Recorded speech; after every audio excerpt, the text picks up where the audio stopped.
and Chazal say it's manche desenu, but the date we as Yidden call it Pesach because of the Korban Pesach that we bring. The Korban Pesach, the Rebbe even explains good to Torah that the Korban Pesach was the key factor that created the ability for the Yidden to go out of Mitzrayim. Pasach Aleim, the idea that the Yidden Eibishter skipped over the homes and then allowed the Yidden to go out of Mitzrayim was because of the Korban Pesach. The uniqueness of the Korban Pesach also is seen in the fact that this is the only Korban that the Torah gives a second option. The Rebbe explains that the reason is because being that the Korban Pesach is Leidas Am Yisrael, that's like the Korban of birth. That's when the Yidden we became a people, and so we want every individual to be able to participate in this Korban and even if someone missed it, they should have a second opportunity. So the idea of the Korban Pesach isn't just the Korban that we have on the Yom Tov of Pesach, but rather it actually has a very central element to the Yom Tov.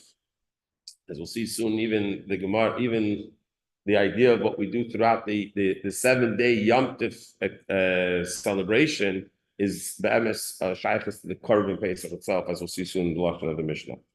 So what we do today is we're going to see that the Korban Pesach, I'm just going through the different interesting differences between the way the Korban Pesach is celebrated throughout the ages, and identify here 6 different tkufas, 6 different times. And some, while we're going through them, Eiros that the Rebbe gives from these different elements of it. So we'll start with the first Korban Pesach. The first Korban Pesach is Pesach Mitzrayim. It's referred to as in Chazal as Pesach Mitzrayim. The Korban Pesach they took from Mitzrayim. There's sheets here if anyone wants to follow along.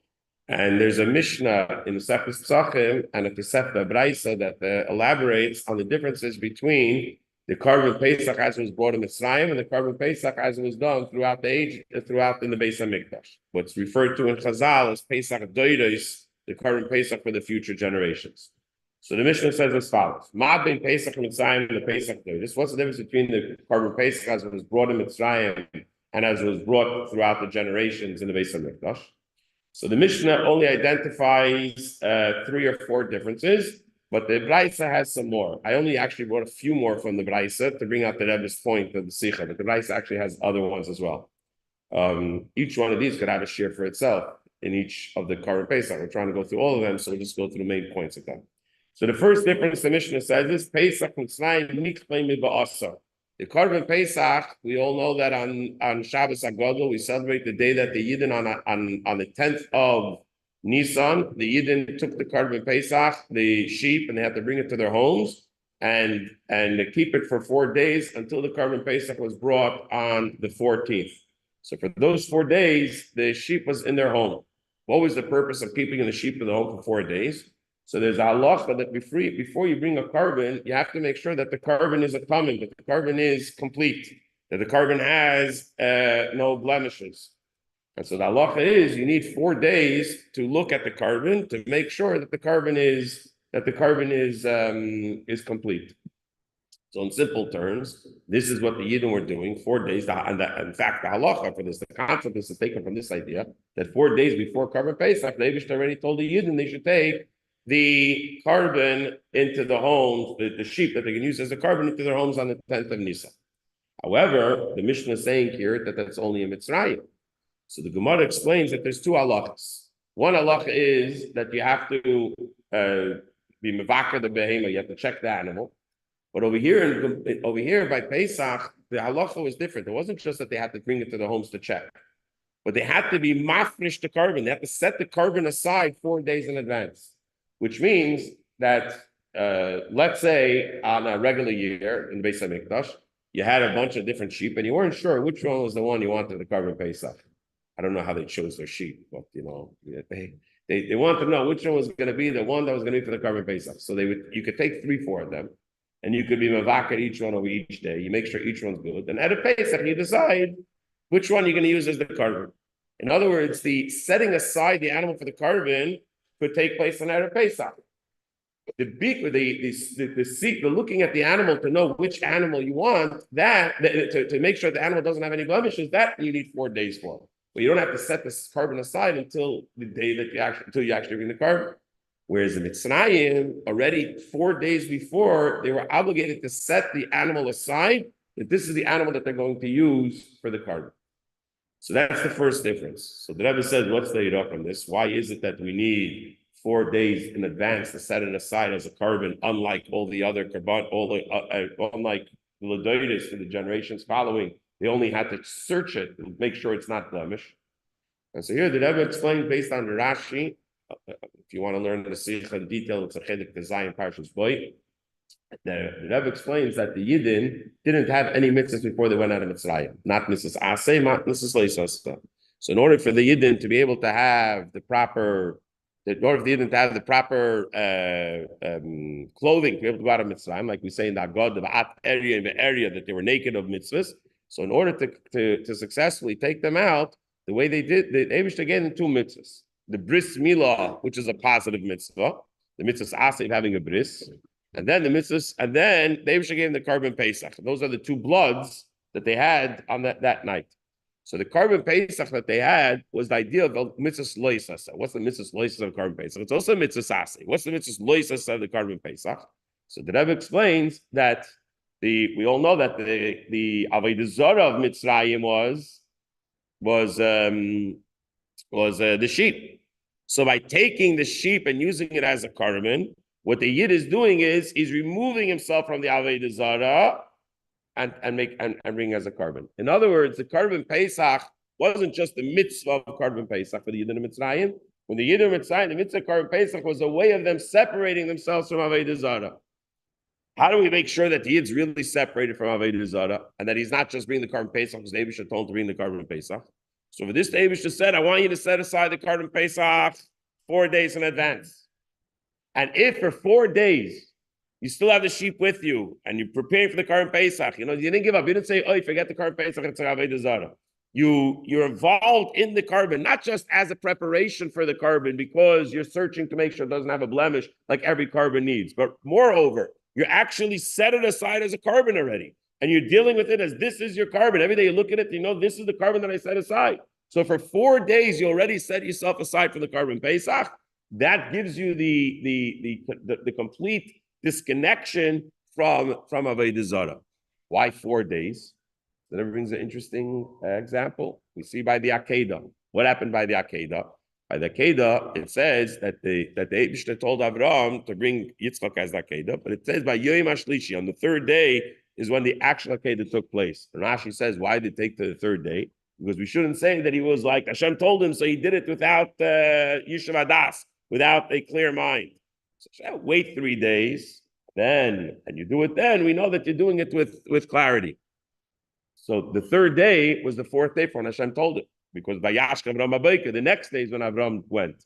So the Rebbe considers the day that Hashem told him day 1, even though I think it was at night. So, but whatever, the Rebbe continues, the first day is the day that, day 1 was maybe by Korban Pesach, but that the first day is the day Hashem told him, and it was only on the 4th day for when Hashem told him, including the days, that he actually brought the Akedah, that they brought Yitzchak onto the Akedah. So from there we learn that if you want to see that someone did something properly, with proper Yeshivas, a proper thought process, and not just rushed into it, so then you have the mitzvah of, you have it for 4 days. And that's why the Yidden were obligated to do it for 4 days. By holding the Korban Pesach for 4 days, they were showing that they were completely separated from avodah zarah. So therefore, that's why it's understood why this halacha is only for Mitzrayim. They didn't have it for the later generations. The later generations, you have the din that you have to make sure that the carbon doesn't have a blemish, so you have to search it for 4 days. But the need to separate yourself from avodah zarah wasn't applicable to the later generations. So that's why only in Mitzrayim do they have the mitzvah to actually set aside the carbon 4 days in advance, so that way they know that their separation from avodah zarah was complete. The second difference is that they took the blood and they had a mitzvah to put the blood on the doorpost, the 2 doorposts, and on the what's the called with the lentil on top. So so we'll skip to the Tosefta now to see the uniqueness of this halacha. We take a look also what it says in the Braisa. The Tosefta says that in Pesach Mitzrayim they did not have to bring it onto the Mizbeach. In other words, they didn't bring a carbon onto the Mizbeach. It's actually other mefarshim that say that when they put it on the shpud, when they put it on the spit to roast, that was like the carbon. They did it for the sake of the Eibishter. But simple pshat in the Braisa is that they didn't have a mizbeach. Pesach Mitzrayim, Nemru Vatanli say it's Ishu Pesach Beisad Boiker, Asheka Pesach Deidus. The carbon by Pesach Mitzrayim, they weren't allowed to leave their homes until the morning. Whereas every other year, you finish your Korban Pesach, you have to stay there and do Korban Pesach. But after you finish Korban Pesach, you go home and go to sleep. Pesach Mitzrayim, Kolech Shechem Teich Beisay, Pesach Deis, Koiso Shechem Makom Echad. In Mitzrayim, all the Korban Pesach was done in their personal homes. And in their personal homes, and even that they had a neighbor, if they couldn't fit by themselves, they didn't have enough people in the house to finish a whole Korban Pesach, so then they were allowed to go to their immediate neighbor. But more than that, they weren't allowed. They had to stay put in their own homes. Whereas in the Pesach Deidus, they did in the Hazara, they did in the Beis HaMikdash. They ate wherever they ate. And finally, the Pesach Mitzrayim, the place where they ate, that's where they went to sleep. When the Pesach Deidus, they could eat in one place and sleep in another place. So what do we see from all these examples that the Braisa brings? That in Pesach Mitzrayim, there was a very unique connection to the home that they were in, where the Korban Pesach had to be brought. Every person had to live in their own home. They had to sleep there. They couldn't go away from there. Everything was very much a home based. By the way, similar to what we see by the Seder, that of all Yom Tevim, the Seder is the only the main chagiga of Pesach is the Seder, and the Seder is mostly done at home. There's actually an answer from the Rebbe that Pesach should be done with your family at home. So the idea is that you're at home, you're in your homes. Mostly it's done as a home-based idea. And this is the idea that this comes to Pesach Mitzrayim, that there was an obligation that it should be in the house. Let's go back to what the Mishnah said about putting the blood. So the Mefarshim actually say that the putting the blood, maybe even comes from the Gemara, that the putting on the blood wasn't just like they put it on the walls, but on the doorpost. That the doorpost was like the mizbeach of Mitzrayim, of their carbon. In other words, the Braisa says that they didn't have to put it on the mizbeach. But another way to look at it is that they didn't have an actual mizbeach. But what was the mizbeach? Their doorposts were their mizbeach, and that became their mizbeach. And the Rebbe is medaik from the Rambam, the Rogat Shaver, and the Rambam that there's actually two different halachas. There's one halacha that you have to sprinkle the blood. By every carbon, you have to sprinkle the blood, and that was like an avoid that the person had to do, to sprinkle the blood. Whereas by Mitzrayim, it wasn't enough just to sprinkle the blood on the doorposts. What happens if it doesn't reach it? Rogat Shaver speaks about what happens if you sprinkle it, but it doesn't actually reach the mizbeach, whether you did the mitzvah or not. But in Mitzrayim, why were they told that they have to bring the Korban Pesach? Why did they put the blood on the doorpost? Hashem should see it, and Hashem should skip over their homes. Which means that it's not enough that they had a carpet, that they sprinkled it towards the walls. They actually had to place it on the doorpost. In other words, it wasn't the sprinkling or the spraying of the blood that was the ikar. The ikar was that it reached the doorpost. So from all these differences that we see by the Korban Pesach in Mitzrayim, different than future. Number one, the fact that they, if you look at it, they put on the doorpost. So it's like a unique idea of Mitzrayim. But besides the fact that they put on the doorpost, the Rogat is Medaik and the Rambam, that not just it went on the doorpost, but they actually, the mitzvah that it should be the Haggah, that it should be placed, it should reach the doorpost. And the fact that they have to do everything in their homes. So the Rebbe explains the reason is because this is the first mitzvah that the Yidden are getting as they're becoming a people. What's the tachas hakavana? Why the Eibishter gave us Torah mitzvahs? As we all know, so the main tachas hakavana is lasas v'arach dir b'tachteinu. Where does the dir b'tachteinu begin? In your own gashmistic house. The own gashmistic house has to be a place where we make a dir b'tachteinu. And so therefore, the very first carbon that the Yidden brought, the carbon was given to them in a way that every element of the carbon showed that it was negei of the gashmius, the gashmistic place where they brought the carbon. And so therefore, the mizbeach, the mizbeach that they put on the carbon, what the gudis ezev that they put on the blood that they put onto the doorpost, And the fact that they stayed home for every part of the korban until the morning was a way of creating that this home became like the Beis HaMikdash. And just like the Beis HaMikdash is an exact spot, and this is this place, this is the holiness, this became their Beis HaMikdash in there. In other words, just that Rebbe spoke already earlier, but the idea that the Rebbe said that everyone's house has to be a Beis Chabad, and every house has to be a Mikdash Ma'at, that the Rebbe spoke in Tov Shem Mem Zayin and on, that every single home and every single room in the home has to be a Mikdash Ma'at. This started in Mikdash Mitzrayim. In Mitzrayim, when the Yidden made their first Korban Pesach, it was done in a way that the house itself had to be shown that this was the mini Beis HaMikdash that they're creating in order to explain to them that this is what Yiddishkeit is going to look like as you go out of Mitzrayim and you become a people. The Mishnah continues, back to the Mishnah, that they had to eat the Korban Pesach, had to be eaten very quickly. In that one night. The Gemara says that this is not a difference of the really between Pesach and days. Also in Pesach Mitzvah, we say every day in Korbanos it has to be eaten at Chatzos until the night, which is like Pesach Mitzvah, just like Pesach and L'Doros. However, the ideal Chipazin is a unique element that we find by Yitzis Mitzrayim, like the Alter Rebbe explains in Tanya, Perek Lamed Aleph, that the whole idea of Yitzis Mitzrayim had to be in a way that we hurried out, because even though we left Mitzrayim, but the Mitzrayim didn't leave us. In other words, the Mitzrayim, the Klipa was still the Tokvei. The word in the Esav Chassidus that Yitzis Mitzrayim is Avodah V'Skafya, but we still have a Yitzhara that we have to suppress. And so therefore, if we take our time and we hang out with him and we get too cozy with the Yitzhara, he may overcome us. So therefore, it has to be an Eifin of Kipazin. The Rebbe says that we have to flee Mitzrayim, that we have to be able to outsmart Mitzrayim by suppressing Mitzrayim, and that's part of the Kipazin, the rush that we go out of Mitzrayim. What does it mean that Pesach Teres is all 7 days? So here we're talking about not the actual Korban Pesach, but the chametz, the Isser of chametz and matzah that continues for 7 days. So this just goes back to a very interesting point that we said before. We said before that the reason why it's called Pesach, the Yom Tov Pesach, because of the Korban Pesach, but the Korban Pesach was brought on out of Yom Tov, and we actually ate the Korban the first night.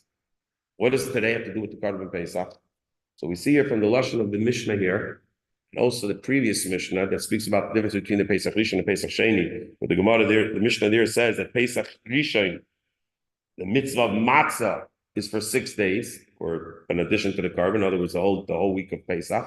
So we see there that the mitzvah of eating matzah and the isser of having chametz is a continuation of the Korban Pesach. In other words, the mitzvah, the Korban Pesach, like Dr. Rebbe used to put the Torah from the Mishnah from the Beis Yaglili, that in the times when they went out of Mitzrayim, they had an obligation to eat matzah and not to eat chametz only that day that they left. It was a one day. The day that they brought the Korban Pesach, that was the day that they ate matzah. That was the day that they weren't allowed to eat chametz, and then Pesach is over. It was a one day. You brought the Korban Pesach. How long does the Yom Tov last? You could say because it was the night, so it lasted over the next day also. So that whole day they weren't allowed to have. But what does the next day have to do with it? However, when the Yidden left the L'Doros for the future generations, the Yom Tov of Pesach, Al Shem HaKorban, continues for 6 days, from 7 till Shliach Pesach. The Rebbe explains in the Kutei Torah that only as a result of the Korban Pesach and the eating of the matzah every day for 6 days after the Korban Pesach, that's what gives us the ability to celebrate Kriyas Yam Suf on the 7th day. As the way the Rebbe says it, celebrating eating matzah for 6 days is what creates the 7th day Yom Tov.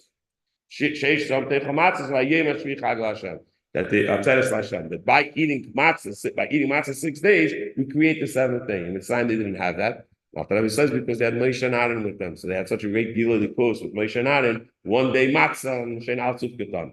But by us, we need a full week of eating matzah. The Rebbe actually says in a very interesting way that we know the first week of Svida is the famous sefer that explains about Kibraks. That the reason why we eat Kibraks on the 8th day is because we went through a full week of Svida. That's inside our counting of Svida, which starts on the 2nd day. But as far as the Eibishter is concerned, Gilead season sign starts on the first day. So which is the first complete week of Svida as far as Hashem's concerned? When do we finish the first Midah completely Mitzad Lamata? At Shvishal Pesach. Shvishal Pesach, and it started a day earlier for Hashem. So the Lamata starts the day before. So therefore, the 6 days of eating matzah after we left Mitzrayim, that was the Aveda of going through day by day to incorporate in all of the midas and all the Sheva midas, an additional 6 days in addition to the first day, the 6 days that we incorporate into all of our midas, the matzah what the Korban Pesach is here to accomplish. So therefore, when they went out of Mitzrayim, they only needed 1 day for the Korban Pesach and the matzah and the Isser Chametz. However, we continue that the Isser of Chametz and the obligation to eat, or the need to eat matzah, there's no obligation to eat matzah, but the need to eat matzah continues for a full week. In other words, the celebration of Korban Pesach goes on a whole week. You see from this Mishnah that the whole week of Pesach is a celebration of the Korban Pesach. And that's how the Mishnah refers to it. Okay, so just very quickly, Minyan Linyan speaks about here about the chipaz, and there is another difference between, it's not directly in the Korban Pesach. There is another difference between the way it was celebrated in Mitzrayim, the way it was celebrated in the future generations. The Rebbe is medayik from the pasuk that the obligation of matzah only, to eat matzah as we eat it, that's just flour and water with no other ingredients, was only began after they left Mitzrayim. But while they were in Mitzrayim, they were allowed to eat matzah, that egg matzah. They were allowed to have egg matzah for the seder. Matzah shira. They were allowed to have, it's called rich matzah that has other ingredients other than flour and water, which even as Ashkenazim, we don't eat it on Pesach. But even if we do eat it on Pesach, even those that do eat that on Pesach, they're not allowed to use it for the seder, for the actual mitzvah of matzah. For the mitzvah of matzah, we learn from the pasuk lechem. The Gemara says only flour and water. However, in Mitzrayim, the Rebbe is medayik from the pasuk that they were able to eat matzah shira. The Rebbe says the reason is because, go back to what we said before, that the chipaz and the rushing out, which also includes the idea that the matzah is just flour and water. That's the galus, the skafia that we have in this galus. When Mashiach comes, it says we're not going to rush out because it'll be the avodah v'sapcha that will transform the Yetzer Hara. That's the idea of matzah shira. That's the rich matzah, that the seichel, das, and understanding.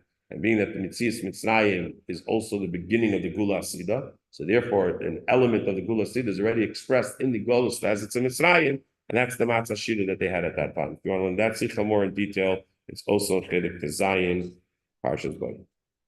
Okay, so that's Pesach. That's Pesach Mitzrayim. The next Korban Pesach we have in the list is the first year the Yidden went out of Mitzrayim that they made the Korban Pesach in the Midbar. So here we have an interesting debate.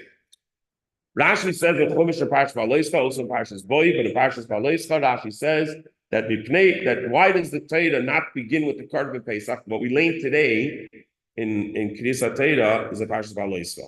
But chronologically, it should be at the beginning of Chumash Bamidbar. So Rashi says, why did we wait a couple of parshas to say it?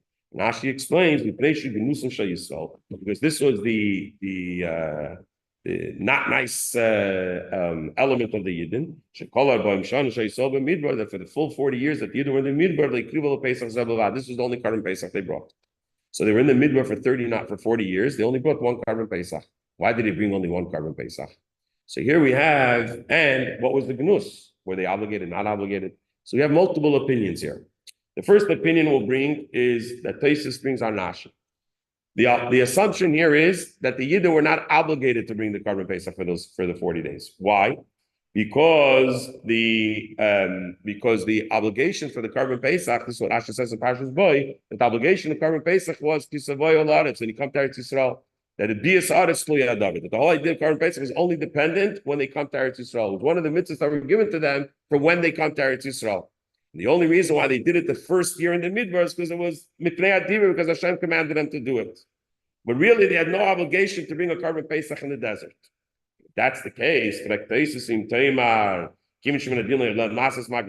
they weren't obligated to do it, so what's the Gnus? So Yishleimer Tosfos answers, the Gnus is not that they didn't bring the Korban Pesach. Why did they bring the Korban Pesach? Because they weren't in Eretz Yisrael. Why weren't they in Eretz Yisrael? Because the Avnei Menagla, because of what they did for the Menagla, they did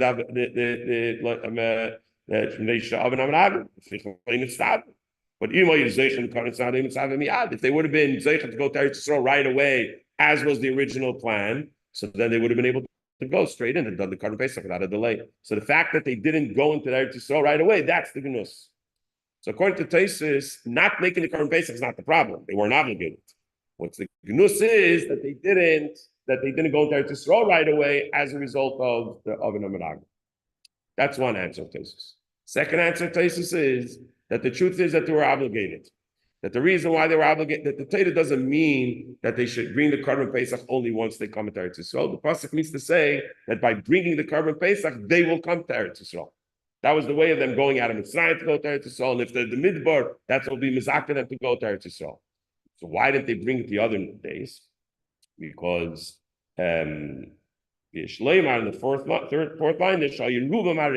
because most of the Yidden didn't have a bris in the Midbar. And as Pasuk says, and if you didn't have a bris, you can't eat it. Behind the Gnusam, and that was the sad thing, that they didn't have a bris. So why did they make a bris? So why didn't they make a bris? So Lamalei Malu, if you shall Nishba Ruach Tzefein, Sparabayim Shal, the Shai Bimidbar. You shall Nezufin Bavein Meraglim. So that Tosfos says, why did they have a bris? Because while they were in the Midbar, there was no northern wind. And without the northern wind, it was dangerous to have a bris because it means that sun didn't shine on them. I don't understand the science of this. Rabbi Darren will be the expert on the science of this, but something with the northern wind bringing the calm and the warmth. And because there was no northern wind, it was like a chill that the Yidden had that they couldn't, and as a result, they couldn't make a bris. It was dangerous to make a bris.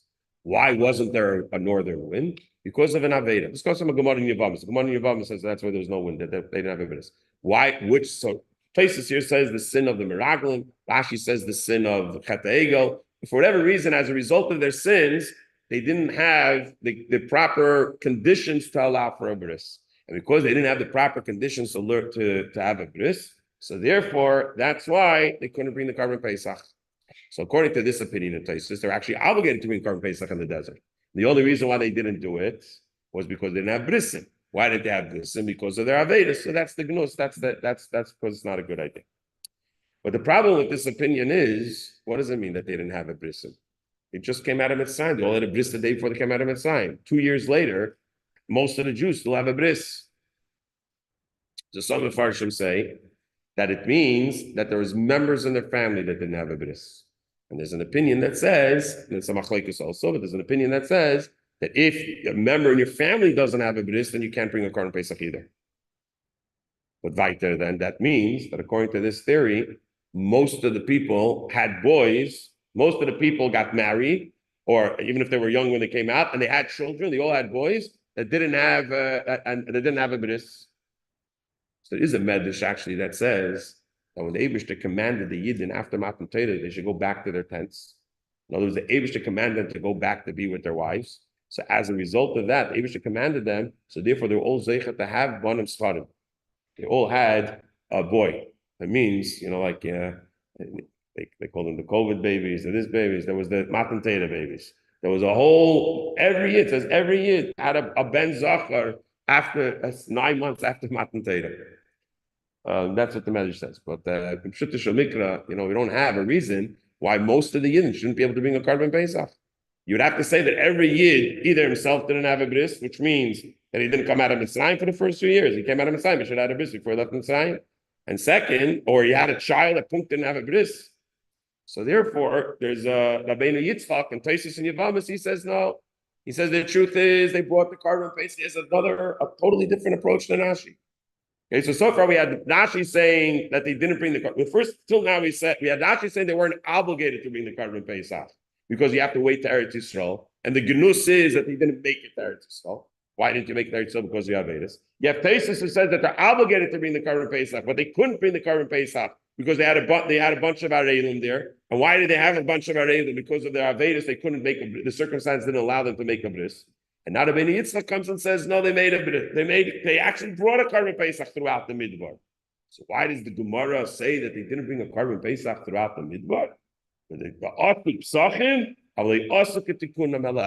there was only the first year was the only time they did it properly. All the other years they didn't do it properly. Why did they do it properly? So Tosfos doesn't explain it here, but based on what the other Rishonim say, is because they didn't, because they had a reilim there. Because they had a reilim there, at least some of the Yidden had it. And because some of the Yidden had a reilim, so therefore not all the Yidden could bring the Korban Pesach properly. But Pshuta Shamikra, the Rebbe says, Rashi doesn't explain any of this. Rashi doesn't say that they didn't go in because of the Meraglim. Yeshivas was before the Meraglim. They doesn't say that. Rashi makes it as if it's obvious why they didn't do it.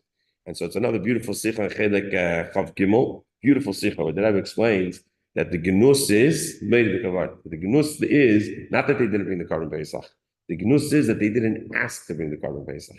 Here you have a couple of Yidden who couldn't bring the Korban Pesach, and they complained to the Eibishter Lamini Gara. We just learned in Chumash today, in the Kriya today, Lamini Gara, and the Eibishter agreed, and he says you have a Pesach Sheni. Comes the next year, and the Yidden find out they're not obligated to bring a Korban Pesach, and the Yidden say, "Oh, we're not obligated. It's okay."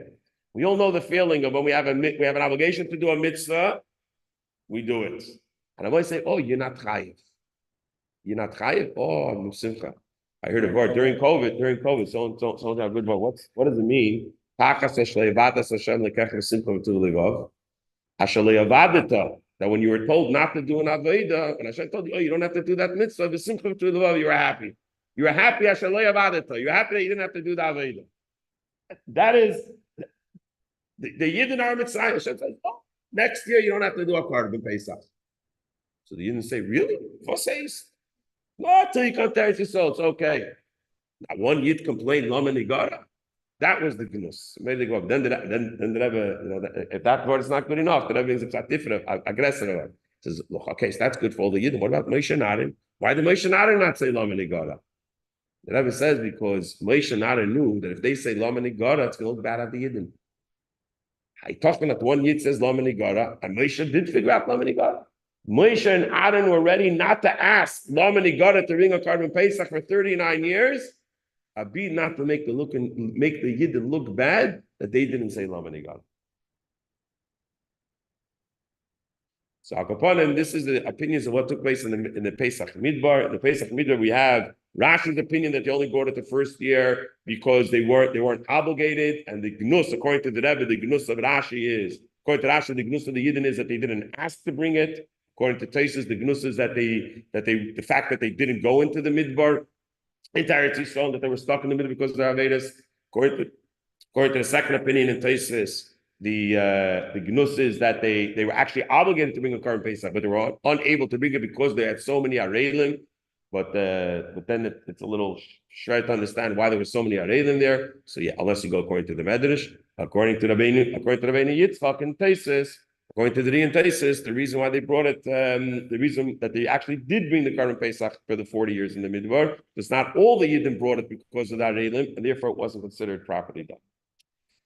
Third kufa, the Yidden came to Eretz Yisrael. What happened? The Yidden came to Eretz Yisrael. So there was periods of time that the Yidden didn't have a Beis HaMikdash or a Mishkan. There was a time that the Yidden had a bama. A bama was the ability that you can make a carbon in your backyard. The Rebbe actually says that it's mashma. That's not shot. Everyone had bums in their backyard. Like you had a grill and you had a bama to bring a carbon. There was unique places where they would make a bama, but the point was that it was like a collective. There was you had private shuls, like in Crown Heights. You have your class shuls. They had the class bamas where they would bring their karbanos. However, the Mishnah says that not every carbon can be brought on there. The Mishnah says ein ben bama g'dei lebama ktana el psachim. That in a bama ktana you could bring any carbon, but you can't bring a Korban Pesach. Korban Pesach has to be brought on a bama g'dei. Then the Mishnah clarifies that. If the carbon that you're bringing is your own neder and your own nedava, so then you bring it on the bama.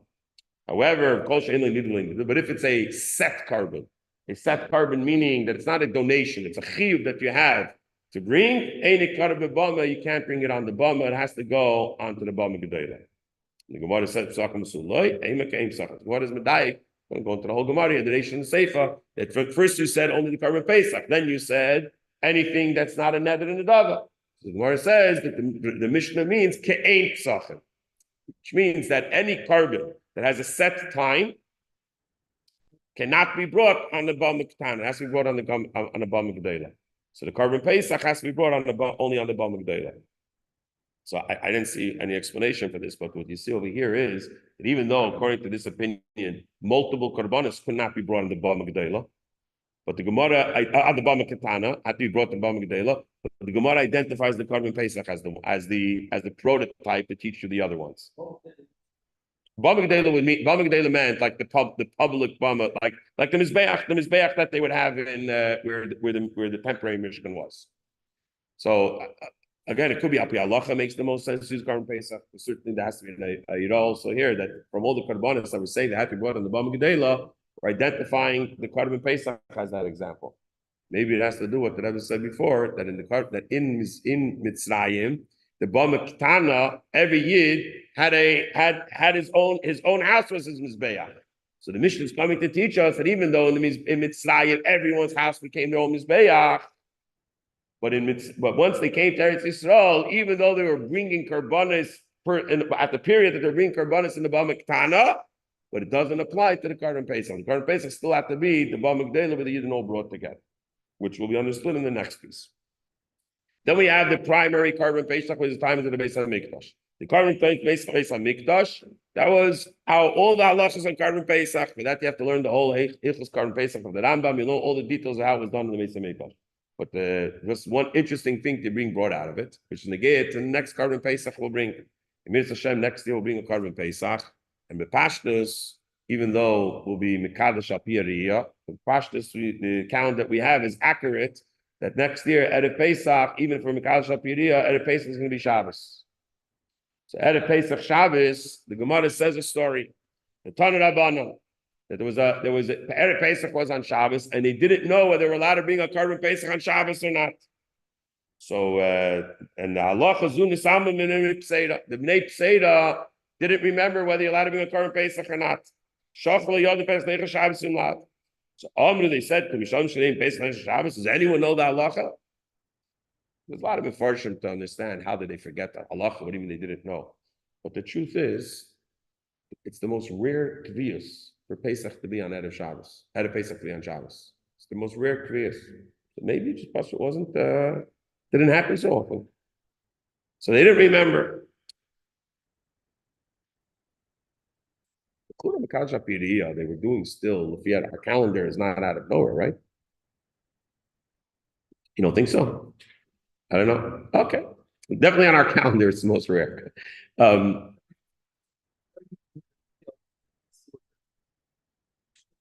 It's not the same day. Yeah, but they could have played it with then also. No, it's right. Yeah, you're right. Okay. I don't know. I don't know anything on the subject. I don't know. I don't know anything on the subject. Anyway, so they said, yes, there is. A Yid came from Bavel. His name is Hillel.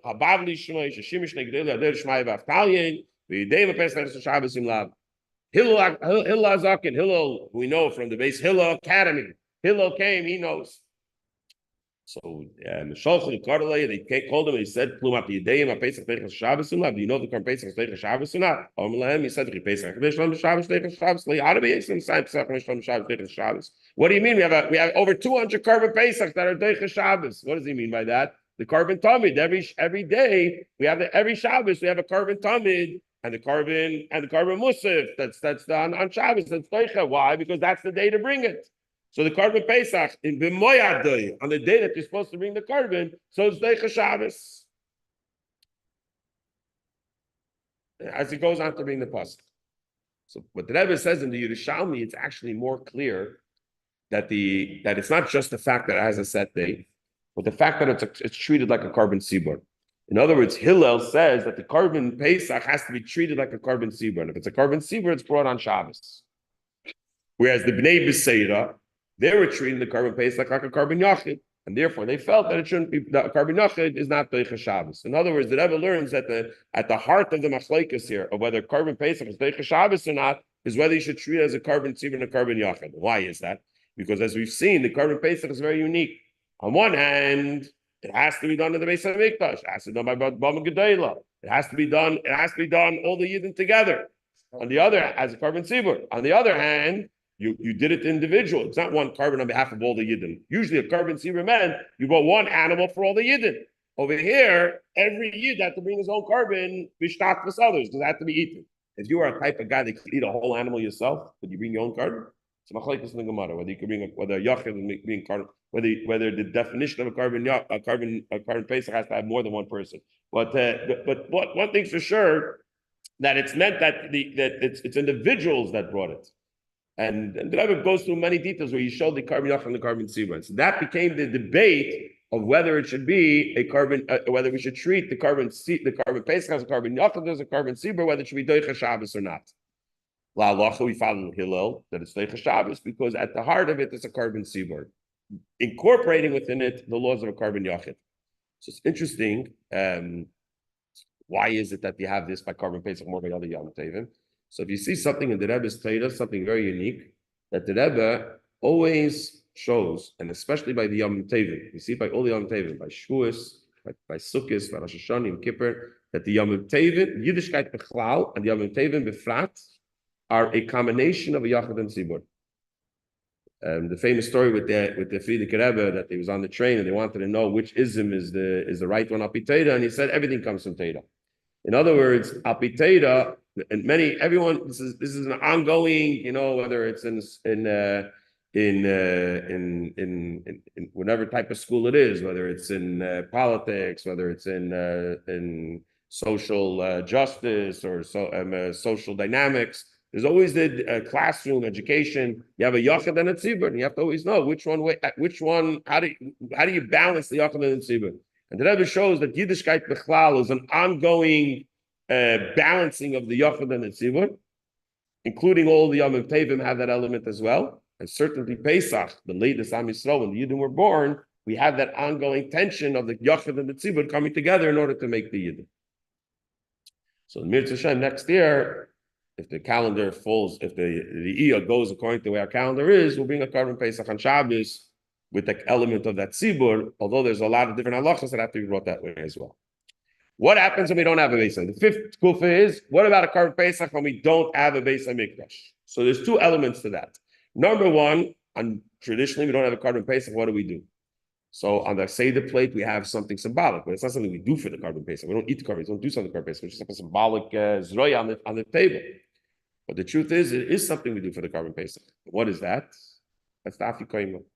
That we eat the Afikoimon in place of the Korban Pesach, and that there's halachas that we do with the Afikoimon because it resembles the Korban Pesach. The whole idea that the Afikoimon has to be the last thing we eat, that you're supposed to eat it where you are, you can't leave and eat in two different places. There's a lot of halachas Afikoimon that we treat like the Korban Pesach. But there's an interesting machlekes between Rashi and the Rosh, the Shonim, of is the Afikoimon in the place of the Korban Pesach, or which is what the Rosh says, or is the Afikoimon in place of the matzah that we ate with the Korban Pesach? And within that opinion itself, Rashi has a very interesting opinion. Rashi holds that the main mitzvah that we eat, the matzah that we eat as the mitzvah for the matzah of the night, is actually the Afikoimon matzah. Because that's when they ate it in times of the Beis HaMikdash together with the Korban Pesach. So according to Rashi, not only do we eat the matzah in place of to remind us of the matzah that they ate with the Korban Pesach, but actually, according to Rashi, that's the mitzvah of matzah. And the only reason why we make the bracha earlier is because we're eating matzah, we have to make the bracha then. But the real mitzvah is the Afikoimon. We don't paskin like that. We fulfill the mitzvah on the first matzah that we ate. However, with shayach, if you have a Chabad, this is where it comes into play. Unfortunately, Ruba de Kulam of Acheinu B'nai Yisrael that make a seder at 8. To start a seder at 8:35 is a big nisayon, and so they start the seder earlier. So what do you tell these people? You give them shmona matzah. They're eating. They're up to meitzi matzah by 7 o'clock before plagnach. Whatever 6:30 before plag. What do you do? So the best eight is you tell them, listen, you do what you do. I can't tell you what to do. But ein zach zicher for Yafikeimon, the last thing you eat, your matzah, eat the shmona matzah at the end. In other words, like this, they ate the matzah apidin. At least they did the mitzvah of eating matzah. But Isaiah, the Shitas Rashi, they did the mitzvah perfectly according to Rashi, because according to Rashi, the Afikoimon is supposed to be the mitzvah of matzah. And that's what they're doing. But anyways, but according to the Rosh, It's not the matzah that they ate without the Korban. According to the Rosh, it's the matzah is symbolic to the actual Korban Pesach itself. And that's why in the Haggadah, the Rebbe writes, the Rebbe writes Shulchan Aruch, and the Rebbe brings the Haggadah, that if we're able, we should actually eat 2 kezesim for the Afikoyim. 1 kezai is the Shitas Rashi for the matzah, and 1 kezai is for the Korban Pesach, according to the Rosh. So here we see that even nowadays we have the idea of a Korban Pesach.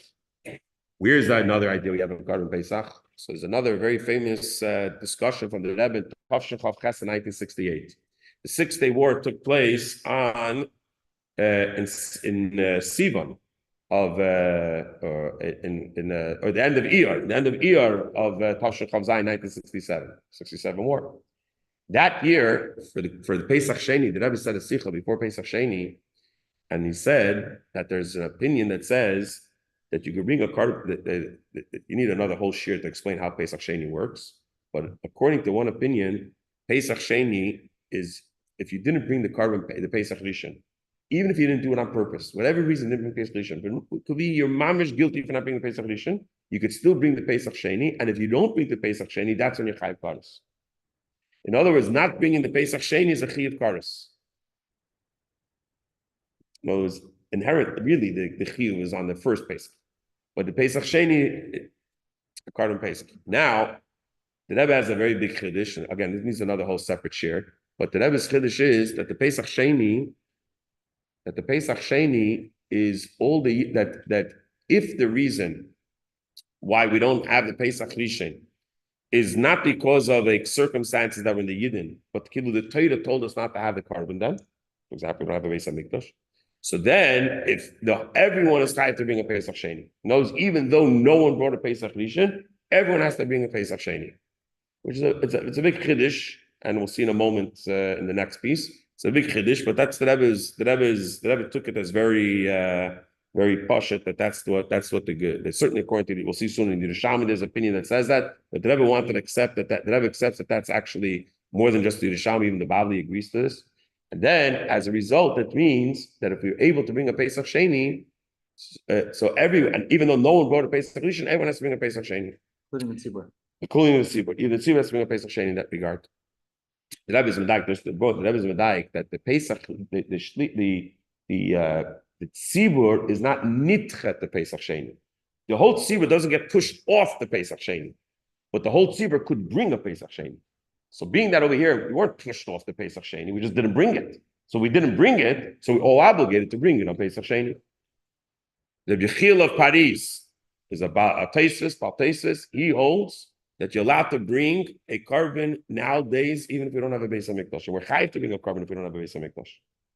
So the Rebbe says if we take all these opinions, even though it's not la halacha, meaning we don't pass like a Yechil Paris, you can bring up Korban Pesach without a mizbeach.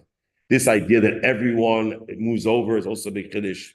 But the bottom line is that we're talking about a chiyav kares. And if we're talking about a chiyav kares, the Rebbe therefore said that no one should be within 15 mil of Yerushalayim. You have to be away from Yerushalayim for Pesach Sheni. So that way, no one's going to be chayav kares for the carbon. Now, to be very clear, that was not saying to bring the Korban Pesach, because the halacha we don't pass them like that. But when you have a chiyav kares, you have to be very careful. Why are we so makbid on Pesach? Why do we make ourselves crazy with the food on Pesach? The reason why we make ourselves crazy with the food on Pesach is because it's a chiyav kares to eat chatzos shalom chametz on Pesach. So that's why we're so careful. So in that same regard, the Rebbe says that being that not bring a Korban Pesach Sheni when you're able to bring one, even according to one opinion is a chiyav kares, then we should be very careful. And the Rebbe therefore said that all the Chassidim, or whoever's going to listen to him, should go out of Yerushalayim and be more than 15 mil, be derech hachoyka, be away, not be obligated to bring the Pesach Sheni. Rabbi Zevin took it up with the Rebbe, he was arguing with the Rebbe argued right back. The Rebbe was very firm about it. But then, later, I think the letters from Tafshin Lamed Hey, someone asked the Rebbe about it, why the Rebbe is not bringing it up again. And the Rebbe wrote, already on day 7, meaning the 6-Day War, right? On day 7, the Israelis already invited the Goyim to come back and take over Hatzvi-Bais. And so therefore, it's not possible. You know what happened? You saw it this week. Last week, some kids brought a gdi onto Hatzvi-Bais, I don't know what they thought they were going to do with it. The Israelis arrested them because they found a kid. And they have these provocative kids that they just bring a little gedi with them to make as if they're going to go onto the mizbeach to make it machal everything. They arrest them. You know what happened if the Yidden, the Rebbe brings a pasuk from Navi, where the Yidden like called the goyim up, like come take it. The Rebbe said this is the Rebbe started screaming already from right as the 6-day war is over. We have full control of Hatzvi-Bais. Instead of keeping the full control of Hatzvi-Bais, we immediately, the Rebbe says, B'yoyim Hazayin, on the 7th day already, they invited the goyim to come take control. Nowadays, there's no way that we could bring a Korban Pesach. We brought a Korban Pesach, the whole world would explode. So therefore, the Rebbe said it's not shliach anymore. It was 1 year, Tashon Chav Ches, that the Rebbe said it's maybe possible. The truth is, later when the Rebbe said it wasn't possible, he went back to day 7, meaning even the Tashon Chav Ches, that, in hindsight, it sounds like a Tashon Chav Ches. The Rebbe is saying, you know what, I don't even know if they were shliach to do with that year. There was years later, they was looking back that the problems didn't start like later they gave back Eretz Yisrael. Immediately they gave back Eretz Yisrael. Maybe it wasn't as public then, I don't know. But the Rebbe's point is that therefore it's not shliach anymore. And finally, the Korban Pesach, as it's for this year, Tafshin Pei Daled. And Anna wants to know if I wrote this before Pesach, on Pesach, and he wants to know if I'm Kefir or not. So the Tafshin Pei Daled, and I wrote this last night. And Tafshin Pei Daled, what about a Korban Pesach this year? So it goes back to what we mentioned before. The weather comes afterwards. Mashiach is going to come, so now whether the chayv to bring a korban, a Pesach Sheni, if we didn't bring a Pesach edition. So nitinly so livnus Pesach Chira. If the Yidden were given opportunity to build the Beis Hamikdash in between Pesach Rishon and Pesach Sheni, so the Yerushalmi says, the first opinion says, Yachid is a Pesach Sheni, and Tzibur is a Pesach Sheni. The Yachid does brings a korban up in Pesach Sheni, but not the Tzibur. Yehuda says Tzibur is a Pesach Sheni, that the Tzibur could make a Pesach Sheni. She came with Tzina Bechizkiya, she a Pesach Sheni. Chizkiya brought a Pesach Sheni for all the Yidden together. Hadod Diksiv, Kimar B'S'am, Rabbis V'Flaim U'Menashe. So therefore, if we pass on like Rabbi Yehuda, we have to go back to see what the Rebbe says the Gabi Yerushalayim nowadays. But if we pass like Rabbi Yehuda, that the Tzibur could do a Pesach Sheni, so then that would mean that the Mashiach's going to come now, maybe will be able to bring a Pesach Sheni to make up for the korban. Good to make. Mashiach comes out and make a Shachianu the last days, right?